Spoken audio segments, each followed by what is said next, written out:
அன்பானவர்களே, இயேசுவின் நாமத்தினாலே உங்களை வாழ்த்தி வரவேற்கிறேன். இந்த நாளிலே ஒரு வேத வசனத்தை உங்களை காண்பிக்கிறேன்.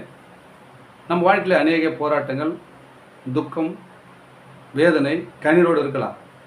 ஆண்டவர் ஒரு நாளிலே அந்த துக்கம் சந்தோஷமாக மாறினா நம்மளோட ஒரு வார்த்தை பேசுகிறார். இதை கூர்ந்து கவனிங்கள். யோவான் சுவிசேஷம் 16ஆம் அதிகாரம் 20ஆம் வசனம் சொல்லப்படுவது, மெய்யாகவே மெய்யாகவே நான் உங்களுக்கு சொல்லுகிறேன். என்ன சொல்கிறேன்னு கூர்ந்து கவனிங்கள். மெய்யாகவே மெய்யாகவே நான் உங்களுக்கு சொல்லுகிறேன், நீங்கள் அழுது புலம்புவீர்கள், உலகமோ சந்தோஷப்படும், நீங்கள் துக்கப்படுவீர்கள். உலகம் ஃபுல்லாக சந்தோஷப்படுவாங்க உன்னை பார்த்து, எப்போ கீழே சாய்வான்னு. நம்ம அழுது புலம்பின்னு இருப்போம், ஆனால் உலகம் ஃபுல்லாக நம்ம சந்தோஷப்படுவாங்க. பாருங்கள் எப்படி இருக்கிறீங்க. எப்படின்னு சொன்னால், இயேசு உங்களோடு இருக்கும்போது அழுது புலம்புவாருங்க. நீ அழுது புலம்பு, ஆனால் உலகம் ஃபுல்லாக சந்தோஷப்படும். நீ யார்கிட்ட அழுகுற? இயேசுக்கிட்ட அழுதுகிறியா? அது அவங்களுக்கு தெரியாது.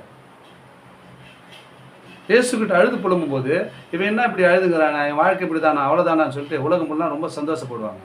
ஆனால் எங்கள் ஆண்டவர் என்ன தெளிவுபடுத்துகிறாருன்னா, மெய்யாகவே மெய்யாகவே நான் உங்களுக்கு சொல்லுகிறேன், நீங்கள் அழுது புலம்புவீர்கள், உலகமோ சந்தோஷப்படும், நீங்கள் துக்கப்படுவீர்கள். அப்பொழுது ஆனாலும் உங்கள் துக்கம் சந்தோஷமாய் மாறும். அல்லேலூயா.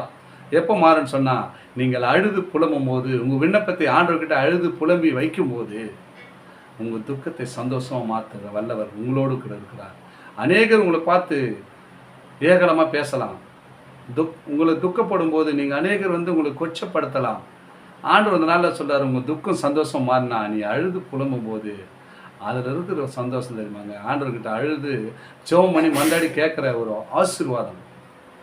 அன்னாள் ஜெபித்தாள், ஆசீர்வாதத்தை பெற்றுக்கொண்டாள்.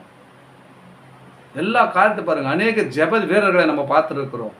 உங்கள் வாழ்க்கையில் ஜெபிக்கும்போது, அழுது ஜெபிக்கும் போது உங்கள் வாழ்க்கையை எப்படி மாற்றுவாரான்? துக்கத்தை சந்தோஷமாக மாற்றுவார். உங்கள் துக்கம் எப்படி மாறுமா? சந்தோஷமாக மாறுமா. ஆனால் உலகங்க என்ன பண்ணுவாங்களா, அவங்கள பார்த்து ஏகலமாக பார்ப்பாங்க. அவங்கள என்ன பண்ணுவாங்க, உங்களுக்கு ஒரு மாதிரியாக நினைப்பாங்க. நீங்கள் அழுது புலம்பும்போது உலகம் சந்தோஷப்படும், உன்னை சுற்றி இருக்கிறவங்க சந்தோஷப்படுவார்கள். ஆனால் இயேசு உங்களை கண் நோக்கி இருக்கிறார். நீ அழுது புலம்பும்போது அவர்கிட்ட தான் அந்த துக்கம், உங்களை துக்கப்படுத்தின அந்த துக்கம் சந்தோஷமாக மாற்றுவாராங்க.